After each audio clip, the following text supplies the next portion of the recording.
Welcome back. It's a new year and a new world order, or at least a new Washington order, when Congress is gavelled back into session tomorrow. After World War II was over, we have, could I just say, 70 years, we have had a new world order, and it's been relatively peaceful. What we are allowing Vladimir Putin to do is undermine that world order. You are in danger of seeing the European Union come apart. That world order has to be maintained.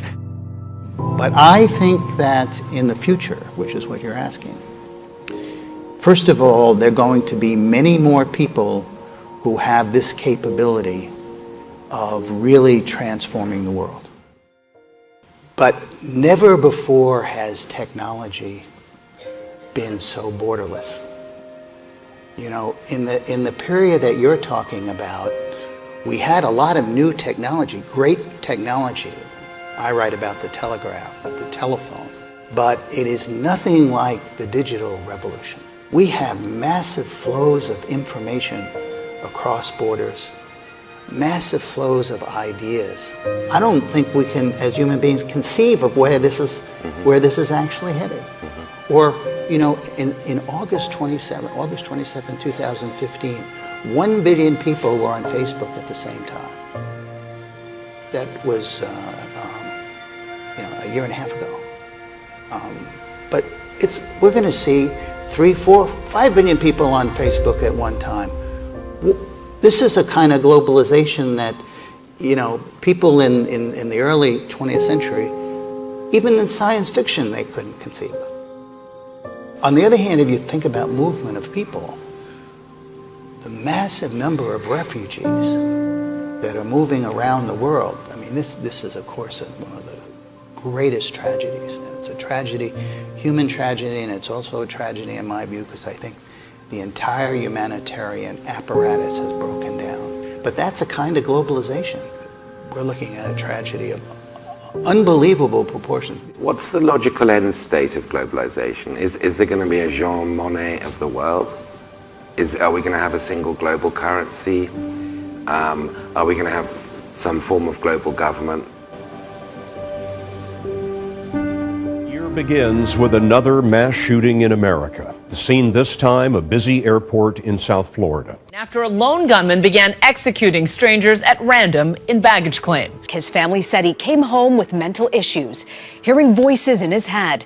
Just 2 months ago, he walked into an FBI office in Alaska, claiming that his mind was being controlled by the CIA and the U.S. government, that they were forcing him to watch ISIS videos. I mean, he did not say a single word. He was emotionless. I just remember seeing his face and thinking, wow, he looks so young.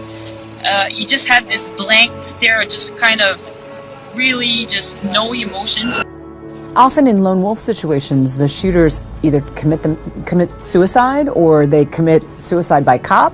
This was a somewhat different scenario. This was a strange ending. Normally it ends very violently, like it starts. By him, basically, it appears he emptied his gun and then lay prone, giving himself up without a fight, which is a strange conclusion to all of this.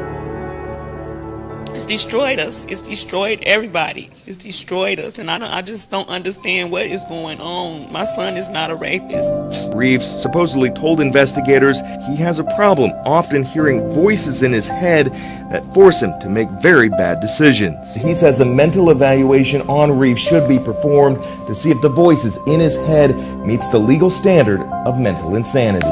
It's so profound that he doesn't understand the wrongfulness of his acts, or the voices are so compelling that he feels powerless to resist them. We're also getting disturbing new details from Fort Worth police about a man who's accused of murdering his wife and their newborn son. In the affidavit, police say Vanderweech told a coworker that he recently started taking medication that makes him hear voices that tell him to kill people. The officer noted in his report Vanderweech was showing no emotion. What kind of a person would kill a baby? You know, babies, especially, I don't know, I was completely shocked that this had even happened in the first place. This is the last photo Shanna Vanderwig posted on Facebook, just a few days after Thanksgiving.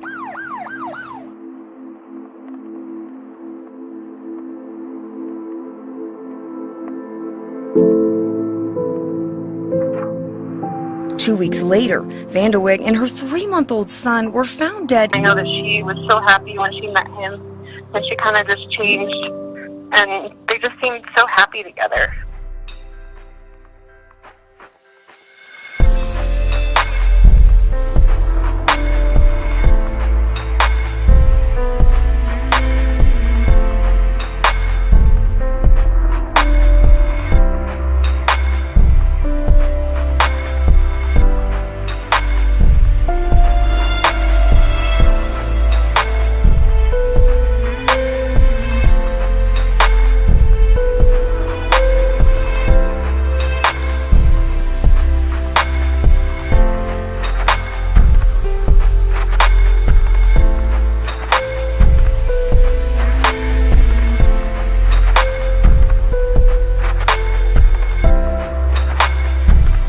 Take down a man wanted in 2 recent attacks near Duke University. Our cameras, the only ones there, as officers took Samuel Hasty into custody last night on Underwood Avenue. Hasty speaking to ABC 11 in an exclusive. It's not me, he says, the 27-year-old denying his involvement in the crimes for a very surprising reason. Samuel Hasty agreed to a jailhouse interview here before facing a judge on sexual assault and robbery charges. He repeatedly denied involvement in the crime that happened November 30th on Swift Avenue and the one that happened Saturday afternoon at Duke Gardens. He says he is the man in the surveillance photo from a store where a credit card stolen from one victim was used, but when asked if he is not responsible for that or the assault at Duke Gardens, he told me he hears voices in his head. They tell me to do stuff that sometimes I can't control, like they tell me to kill myself. They was telling me to hurt people. They were telling me to just do crazy stuff. In Southington, trying to figure out what caused a loud boom that rocked neighbors earlier today. Folks in surrounding towns heard and even felt that blast as well. At least that's what it sounded like. So far, no one seems to know what it was. It was loud, and I was sitting in the chair, like I said, in the house, and the house shook. It was a quiet holiday morning. Most of the people had the day off. It felt like an explosion to me. When more than a half a dozen neighborhoods around Connecticut heard what many thought could have been a sonic boom. I've never felt the house shake before. From Waterbury to Wolcott to Cheshire to Southington, neighbors heard a thunderous explosion followed by a ground-shaking shockwave. It rattled windows, knocked pictures askew, and then stopped. Their neighborhoods were quiet once again.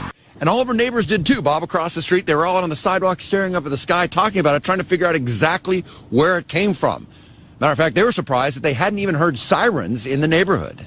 We kept waiting for the sirens, and they didn't come. We kept following the feeds on Facebook, and, it's up to 800-900 comments on it. And the police apparently didn't know what was going on. I mean, really, it's a most unusual thing because there's no building missing a roof. There was no seismic activity that we know of, or earthquake, anything like that. They're just a loud boom, shook and rattled just for miles around. Thanks so much, Bob. What could that have been? We'll find out at some point.